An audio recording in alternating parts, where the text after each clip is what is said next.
I do not know how long it takes for this to actually start. So, follow me on TikTok, Obey Keirra. But anyway, so yeah, so if that already started, then I'll probably look like a fool, but it don't matter. So on this video, I'm going to be talking about why it is important to break generational curses and how to heal from your generational curse. So the first step, oh, I just saw a white butterfly. That's a sign. So the first step to breaking generational curses and healing yourself is to identify where the problem is. You have to identify every broken part of your family. Um, it really is your whole family, ancestors, and all. But to start, you just have to look within your household when you grew up, your childhood, and everything. Just think about what you lacked, what you what you learned from the things that was happening around you, any coping mechanisms that you had to learn at an early age, because of trauma or abuse or anything. And after you figure out the places that need to be healed, then that is when you take the action to heal those places. And the first step to that is being honest and truthful to the trauma, the abuse, to the neglect, and anything else like that along the lines of that. Um, and yeah, you have to heal yourself because your life depends on how you act, how you think, and how you respond to things. So that saying when it says hurt people, misery loves company, and you choose to be the bad person, something about like you choosing to be the bad person once you get a certain age, the things you do, like if you're doing bad stuff, basically you're choosing to do it because you have to unlearn the bad habits that you learned. It's your job to do that. Whatever saying, you know what I'm talking about. I hope you know what I'm talking about. So it is very important for you to take the initiative and understand that you are in control of your life. You can only dictate what you do, how you feel, what you think, and how you say things. So start with you. And when you change you, everything else around you is going to change as well, because anything that's not for you, once you change, will get out of your life. It low-key will be like a tower moment, and it might be like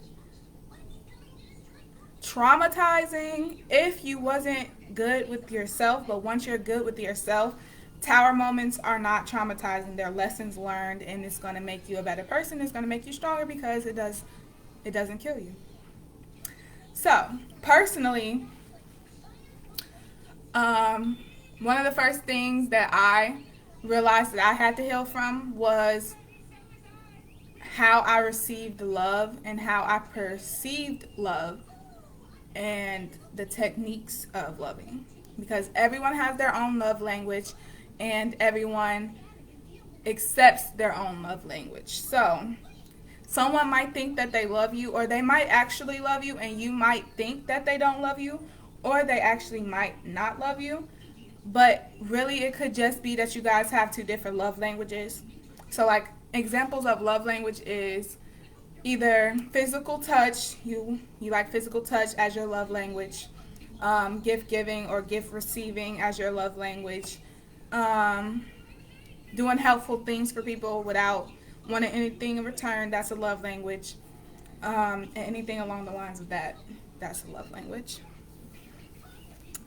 So next, okay, oh yeah, I was telling you about mine. So once I realized like that was my biggest like misconception in my life and with my household, my family, and everything, the people I was around and stuff, we had different love languages. And I took the initiative to learn to understand mine, and then to learn other people's, so that I wouldn't be hurt anymore by what I thought wasn't love, or what I thought perceived as like not being loved. But really it was the fact that people had different love languages, and it doesn't make it wrong, it just makes it different. So some parents, their love language is gonna be, especially with my generation, Our parents, their love language is, I got a roof over your head, I got food on the table, clothes on your back, shoes on your feet, you got everything you need. It don't matter if you want it or not. If you need it, you already got it. So that's all, that's what I'm doing. And that is because they lack that in their childhood, probably, most likely. That is why they perceive love and they perceive being parents as those basic need things, because their parents lacked giving them their basic needs. So that's why their love language is stability, basically. So then my generation would be, we had that. So now that we had that, our parents gave us stability, clothes on our back, roof over our head, food on the table, all that kind of stuff. We feel like our parents don't love us enough because they didn't engage with us and understand us and try to understand that we are our own people and to love us for who we are and stuff like that. So that's why my generation, we're going to be projecting off towards our kids the love language of understanding them and letting them be who they are without judging them. And when they do something wrong, we like help them and not shun them for it. Like we help them and let them learn from it. And also we will, not judge. We're not going to be like super judgmental. That's basically our love language, our generation, because technically that's what we lacked with our parents. So we didn't lack the stability part, which they lacked, and why they taught us that that's their love language. You get what I mean? I don't know how to put it in any other words, to be honest. But, and then to foreshadow also, so we're going to teach our kids, so we have stability, so we're going to take on stability naturally. We're going to be stable. And then our thing is going to be like learning how and teaching our kids to be themselves and to be open and to be who they are and to strive for bigger things and to reach for the stars and all that kind of stuff. So they're going to learn from us that it's okay to be who you are. So they're not going to be judgmental. They're going to be teaching their kids that they can reach for the stars and stuff like that. So something that their kids might lack then is, let me think, some other things. Low-key, if we didn't teach them like how our parents installed roof over our head, stuff like that, it might make it cycle back to they might not cherish the stability part of it, so it might just redo its cycle again, because history repeats itself, cycles repeat themselves. It's just at this point we should all know this. But yeah, so breaking the generational curse starts with the dark night of the soul. After what I'm saying. So you understand you want to change, but you hit rock bottom, and it don't have to be like around you rock bottom, like you got to be homeless or nothing, even though that's how some people is. It could be like you get out of a relationship that you've been in this whole time that you was codependent on, anything you was codependent on. You stopped doing drugs because you was codependent on it, and then you dealt with your real life problems and not suppress them, because trying to forget things and suppressing things doesn't make it go away. It just keeps it bottled up inside, so that it either kills you with a disease, stress, or you just take it to the grave with you. And who really wants to do that? People think that it's so hard to deal with the trauma and to deal with the things that they've been through. The first step of that is learning that you can't change what happened to you already. So you might as well be truthful and be honest and let it out exactly how you feel. It's nothing wrong with emotion. Even if it's bad emotions, let it out. Let it out to the universe. Speak it into the universe. If there's people alive who did that stuff to you or who knew that stuff was happening to you, if it's going to make you feel better, go confront them and go tell them and let them know how you feel. And then if they don't perceive it in a good way, or if they don't want to take accountability for that, then to cut them off, or don't talk to them. It's not that hard. Like, people just have to, first of all, I guess it sounds weird because you have to attach your emotions to everything, but it's ultimately to detach your emotions from everything, because nothing else matters in this world but what you're living. And as long as you're not hurting anybody, and as long as you're sending out positive vibes and you're doing positive things and you're not doing, messed up things, you're going to be okay. And it's not your responsibility to care about what happens to another person. And that kind of sounds it kind of sounds bad, but when you think about it, if everybody do this, we are all going to be good.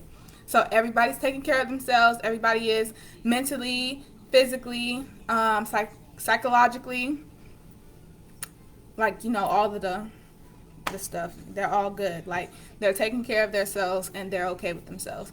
The world will be a better place. We will rise our vibrations and, not repeat history, because at the moment we are repeating history. And if people don't wake up to the fact that we're repeating history right now, we are going to go through the same things that our ancestors went through. So break that generational curse, and if you know that you are the one that's supposed to be doing it, you better get on your stuff. So if you're watching this video, you are the person. If you see me right now talking, you are the person who are supposed to, you're supposed to break the generational curse. And the whole family, so I was talking about personal, immediate type of stuff, families. So usually you're going to be the black sheep of that immediate family. But like I said, it's actually a whole ultimate, big family thing, go back bloodlines and generations like crazy, go to the root. So your cousins, usually the ones around your age, there's one of them, or it's one in each family. It should be at least one in each immediate household family that is the one that is breaking a piece of the generational curse in their family. So once every member of the family bloodline does this, that family is going to be up. That family is going to be financially stable. It's going to be emotionally stable. It's going to be spiritually stable, economically stable, and they're going to be on the rise. And that is what a lot of these really famous, but also not the famous ones, because they have their own they have their own things. But a lot of the families in the world that are actually known families because they do stuff and because they have things, they healed their family trauma. I won't say that anybody, any family won't have trauma, because it's every family has trauma, to be honest. It doesn't matter your skin color, race, nationality, any of that, religion, it does not matter. Every family has the things that they need to heal from. And yeah, pretty much I just want everyone to know to do this, because it's hard. I promise you, I know how hard it is in the beginning, especially because in the beginning God is going to teach you to be independent and to only trust yourself and to only do what you know is right for you. And at first that's scary and it's hard, but it's very detrimental to the overall picture of what we're going through right now as a whole universe. So if you are looking at this video, if you breathe in, you can breathe this air that we live in, the water, whatever it is, then you are part of the cycle and you have a job and you should be doing your job. And your job is to heal yourself. That is your only job in this lifetime, is to heal yourself and to walk about this earth as a healed, balanced, abundant spirit individual. I hope you know, because I just told you, I just told you. So yeah, so the dark night of the soul is when your life falls apart and everyone around you either thinks you're crazy, or they don't like you, or they hate you, and they shun you. My whole family shunned me. First of all, dad's side of the family is already been gone, whatever, so it don't matter about that part. But my mom's side, we wasn't, even my mom's side, we wasn't close or nothing like that. It was a few family clusters that was together, but they was shunning me. I was homeless. My mama put me out. I'm 19 and she put me out, at like 18. No, I probably was 19. No, it was just a few months ago. It was a few months ago. Dang, it feel like it's been forever, to be honest, now that I'm okay. You forget about the bad stuff once you're okay. But yeah, like my whole family, they shunned me. They treated me like an outsider. Meanwhile, treated the outsiders like they were insiders. But I healed from that, and I'm not hurt about that anymore. And I'm okay with that because I have my own life to live, and I have my own family to put out into this earth. And I know me and my family going to be straight. I'm going to make sure of that. That is exactly why I want to spread awareness to the rest of the world to, you know, get on their stuff. And if you're the family member like me who sees all of the bad and the wrong things going on within your family, your household, your community, in your life, your childhood back in the day, everything, and you're trying to heal from that and everyone is going against you, I just want you to know it is supposed to be like that, but you have to fight and you have to be stronger than the odds against you. Because your happiness depends on everything that you do. So if you want to be happy and you don't want to be depressed anymore, heal from it. Heal from it, because when you heal from it the right way, when you heal from it correctly, you're never going to have to remember it, think about it again. You're never going to have to even touch back on those emotions that you're going to be releasing. Because once you release those emotions and you give it up to God, I promise you, when us people, the ones who do this, when we release all of that emotion to God, it's send karma around. It's send the right karma to the right people. There's no way that you should feel so heavy and be depressed. Anybody on this planet that is depressed and has this like want and need to not be here on this beautiful planet, it is because other people are projecting their emotions towards you and on you, and you need to release them. It's important that you release them. I'm going to leave the comment section open on my YouTube so y'all can comment. And you know, if you want to use the comment section to release any emotions, release any things you've been holding in, do so.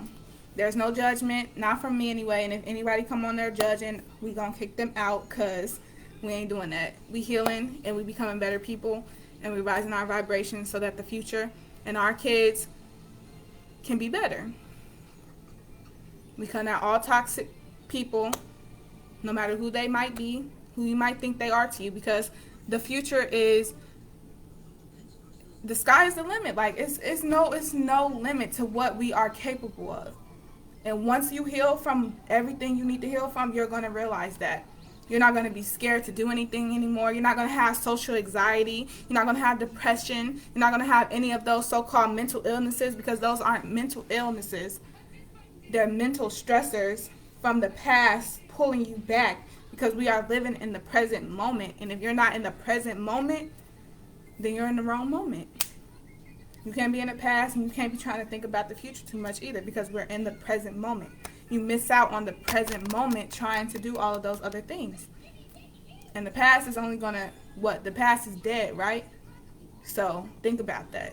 If you hold on to the past and we in the present moment, what you doing? You letting yourself die, like you letting it bring you down to die with it. Don't let it do that. That's too much power you letting it have on you. Too much power. That's all I got to say.